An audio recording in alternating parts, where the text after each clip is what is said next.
Viewers, আজকে আমরা দেখব কিভাবে ইফ ফাংশন কাজ করে।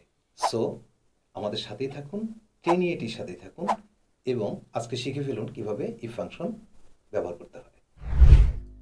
এবার যদি আমরা ইফ ফাংশনটা শিখতে যাই, ইফ ফাংশনে আমার যে টেবিলটা আছে সেই টেবিলে অ্যাকচুয়ালি কি চাচ্ছে, আমরা চাচ্ছি যে এখানে যে সেলস আছে সেপ্টেম্বর মাসের, এই সেলসে ৫৫,০০০ বা তার চেয়ে বেশি যদি হয় তাহলে 5% অ্যাড হবে, আর যদি ৫৫,০০০-এর কম হয় তাহলে 0% কমিশন।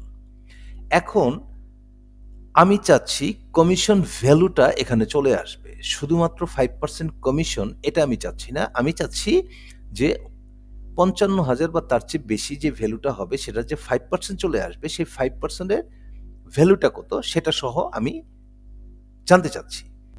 আমি ইফ ফাংশনকে কল করব, equal to if then logical test C3 greater than equal 55,000।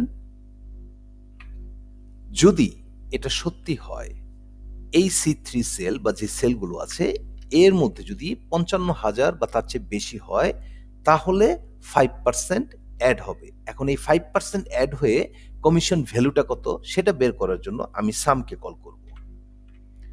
আমি আবার C3 সেলটাকে সিলেক্ট করে নেব, দেন গুণ করে দিব 5%, ব্র্যাকেট ক্লোজ, কমা, যদি ৫৫,০০০-এর নিচে হয় তাহলে 0%। তাহলে কি করব, আমি আবার সামকে কল করব, করে আমি C3 সেলটাকে নিব into 0%, then bracket close, if ফাংশনের ব্র্যাকেট ক্লোজ, এন্টার। এখন যদি এটাকে ফেল হ্যান্ডেল করে আমি নিচে নামাই তাহলে দেখব চমৎকারভাবে আমার রেজাল্টটা বের হয়ে চলে আসলো যে যেখানে যেখানে আমার ৫৫,০০০ বা তার চেয়ে বেশি আছে তার 5%-এর কমিশন ভ্যালুটা কত সেটা এখানে আমি বের করে নিয়ে আসতে পারলাম।